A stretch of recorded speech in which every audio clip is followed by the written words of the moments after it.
भगवान के अवतारों का वर्णन सुनते हैं और समझने का प्रयास करते हैं। सृष्टि के आदि में भगवान ने लोकों के निर्माण की इच्छा की। इच्छा होते ही उन्होंने महत्व तत्व आदि से निष्पन्न पुरुष रूप ग्रहण किया। उसमें 10 इंद्रियां, 1 मन और 5 भूत, ये 16 कलाएं थी। उन्होंने कारण जल में शयन करते हुए जब योग निद्रा का विस्तार किया, तब उनके नाभि सरोवर से एक कमल प्रकट हुआ और उस कमल के प्रजापति के अधिपति ब्रह्मा जी उत्पन्न हुए। भगवान के उस विराट रूप के अंग प्रत्यंग में ही समस्त लोकों की कल्पना की गई है। वह भगवान का विशुद्ध सत्वमय श्रेष्ठ रूप है। योगी लोग दिव्य दृष्टि से भगवान के उस रूप का दर्शन करते हैं। भगवान का वह रूप हजारों पैर, जांघें, भुजाएं और मुखों के कारण अत्यंत विलक्षण है। उसमें सहस्त्रों सिर, हजारों कान, हजारों आंखें और हजारों नासिकाएं हैं। हजारों मुकुट, वस्त्र और कुंडल आदि आभूषणों से वह उल्लासित रहता है। भगवान का यही पुरुष रूप, जिसे नारायण कहते हैं, अनेक अवतारों का अच्छे कोश है। इसी से सारे अवतार प्रकट होते हैं। इस रूप के छोटे से छोटे अंश से देवता, पशु, पक्षी और मनुष्य आदि योनियों की सृष्टि होती है। उन्हीं प्रभु ने पहले कौमार सर्ग में सनक, सनंदन, सनातन और सनत कुमार, इन 4 ब्राह्मणों के रूप में अवतार ग्रहण करके अत्यंत कठिन अखंड ब्रह्मचर्य का पालन किया। दूसरी बार इस संसार के कल्याण के लिए समस्त यज्ञों के स्वामी उन भगवान ने ही रसातल में गई हुई पृथ्वी को निकाल लाने के विचार से शूकर रूप ग्रहण किया। ऋषियों की सृष्टि में उन्होंने देवर्षि नारद के रूप में तीसरा अवतार ग्रहण किया और सत्व तंत्र का, जिसे नारद पांचरात्र कहते हैं, उपदेश किया। उसमें कर्मों के द्वारा किस प्रकार कर बंधन से मुक्ति मिलती है, इसका वर्णन है। धर्म पत्नी मूर्ति के गर्भ से उन्होंने नर नारायण के रूप में चौथा अवतार ग्रहण किया। इस अवतार में उन्होंने ऋषि बनकर मन और इंद्रियों का सर्वथा संयम करके बड़ी कठिन तपस्या की। 5वें अवतार में वे सिद्धों के स्वामी कपिल के रूप में प्रकट हुए और तत्वों का निर्णय करने वाले सांख्य शास्त्र, जो समय के फेर से लुप्त हो गया था, आसुरी नामक ब्राह्मण को उपदेश किया। अनसुईया के वर मांगने पर 6ठे अवतार में वे अत्रि के संतान दत्तात्रेय हुए। इस अवतार में उन्होंने अलर्क एवं प्रहलाद आदि को ब्रह्म ज्ञान का उपदेश किया। 7वीं बार रुचि प्रजापति के अकुति नामक पत्नी से यज्ञ के रूप में उन्होंने अवतार ग्रहण किया और अपने पुत्र याम आदि देवताओं के साथ स्वयंभू मनवंतर की रक्षा की। राजा नाभि की पत्नी मेरु देवी के गर्भ से ऋषभ देव के रूप में भगवान ने 8वां अवतार ग्रहण किया। इस रूप में उन्होंने परमहंसों का वह मार्ग, जो सभी आश्रमियों के लिए वंदनीय है, दिखाया। ऋषियों की प्रार्थना से 9वीं बार वे राजा पृथु के रूप में अवतीर्ण हुए। शौनक आदि ऋषियों, इस अवतार में उन्होंने पृथ्वी के समस्त औषधियों का दोहन किया था। इससे यह अवतार सबके लिए बड़ा ही कल्याणकारी हुआ। चाचुष मनवंतर के अंत में जब सारी त्रिलोकी समुद्र में डूब रही थी, तब उन्होंने मत्स्य के रूप में 10वां अवतार ग्रहण किया और पृथ्वी रूपी नौका पर बैठाकर अगले मनवंतर के अधिपति वैवस्वत मनु की रक्षा की। जिस समय देवता और दैत्य समुद्र मंथन कर रहे थे, उस समय 11वां अवतार धारण करके कच्छप रूप से भगवान ने मंदराचल को अपनी पीठ पर धारण किया। 12वीं बार धन्वंतरी के रूप में अमृत लेकर समुद्र से प्रकट हुए और 13वीं बार मोहिनी रूप धारण करके दैत्यों को मोहित करते हुए देवताओं को अमृत पिलाया। 14वें अवतार में उन्होंने नरसिंह रूप धारण किया और अत्यंत बलवान दैत्यराज हिरण्यकशिपु की छाती अपने नखों से अनायास इस प्रकार फाड़ डाली जैसे चटाई बनाने वाला सिक्कों को चीर डालता है। 15वीं बार वामन का रूप धारण करके भगवान दैत्यराज बलि के यज्ञ में गए। वे चाहते तो त्रिलोकी का राज्य परंतु मांगी उन्होंने केवल 3 पंख पृथ्वी। 16वें परशुराम अवतार में जब उन्होंने देखा कि राजा लोग ब्राह्मण के द्रोही हो गए हैं, तब क्रोधित होकर उन्होंने पृथ्वी को 21 बार क्षत्रियों से शून्य कर दिया। इसके बाद 17वें अवतार में सत्यवती के गर्भ से पराशर जी के द्वारा वे व्यास के रूप में अवतीर्ण हुए। उस समय लोगों की समझ और धारणा शक्ति कम देखकर आपने वेद रूप वृक्षों की कई शाखाएं बना दी।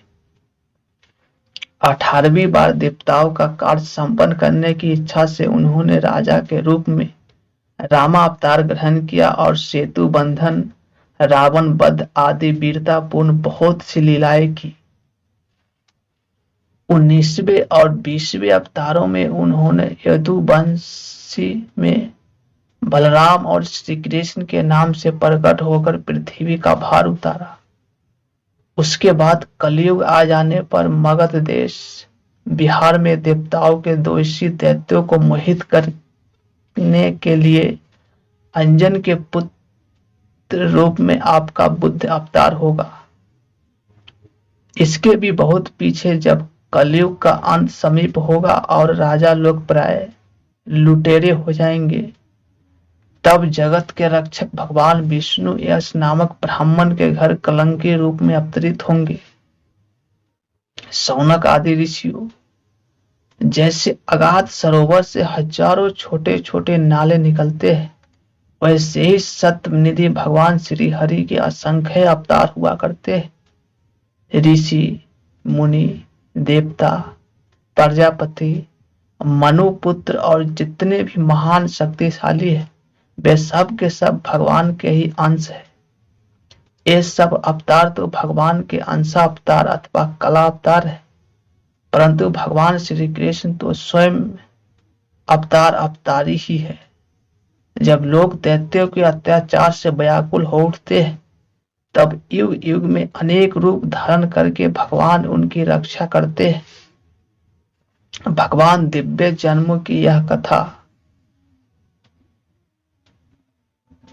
अत्यंत गोपनीय रहस्यमयी है। जो मनुष्य एकाग्र चित्त से नियम पूर्वक सायकाल और प्राप्त काल प्रेम से इसका पाठ करता है, वह सब दुखों से छूट जाता है। प्राकृतिक स्वरूप रहित चिन्मय भगवान का जो यह स्थूल जगदाकार रूप है, यह उनकी माया के महत्व आदि गुणों से भगवान में ही कलिपत है। जैसे बादल वायु के आश्रय रहते हैं और धूसरपना धूल में होता है, परंतु अल्प बुद्धि मनुष्य बादलों का आकाश में और धूसरपने का वायु में आरोप करते हैं, वैसे ही अविवेकी पुरुष सबके साक्षी आत्मा में स्थूल दृश्य रूप जगत का आरोप करते हैं। इस स्थूल रूप से परे भगवान का एक सूक्ष्म अव्यक्त रूप है, जो न तो स्थूल की तरह आकार आदि गुणों वाला है और न देखने सुनने में ही आ सकता है, वही सूक्ष्म शरीर है। आत्मा का आरोप या प्रवेश होने से यही जीव कहलाता है और इसी का बार बार जन्म होता है। ऊपर युक्त सूक्ष्म और स्थूल शरीर अविद्या से ही आत्मा में आरोपित है। जिस अवस्था में आत्म स्वरूप के ज्ञान से यह आरोप दूर हो जाता है, उसी समय बराह का साक्षात्कार होता है। तत्वज्ञानी लोग जानते हैं कि जिस समय यह बुद्धि रूपा परमेश्वर की माया निवृत्त हो जाती है, उस समय जीव परमानंदमय हो जाता है और अपनी स्वरूप महिमा में प्रतिष्ठित होता है। वास्तव में जिनके जन्म नहीं और कर्म भी नहीं है, उन हृदयेश्वर भगवान के अप्राकृत जन्म और कर्मों का तत्वज्ञानी लोग इसी प्रकार वर्णन करते हैं, क्योंकि उनके जन्म और कर्म वेदों के अत्यंत गोपनीय रहस्य है।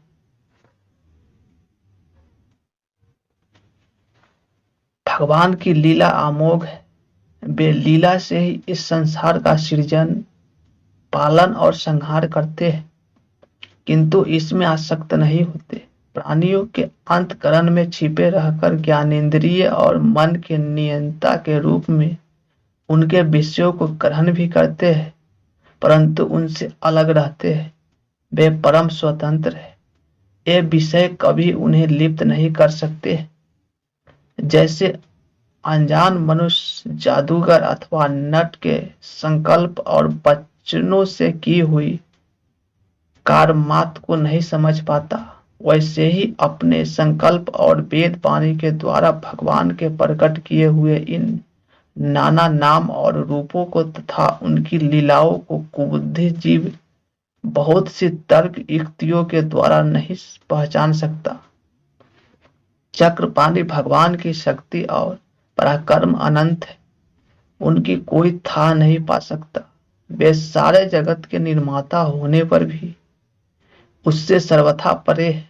उनके स्वरूप को अथवा उनकी लीला के रहस्य को वही जान सकता है जो नित्य निरंतर निष्कपट भाव से उनके चरण कमलों की दिव्य गंध का सेवन करता है, सेवा भाव से उनके चरणों का चिंतन करता है।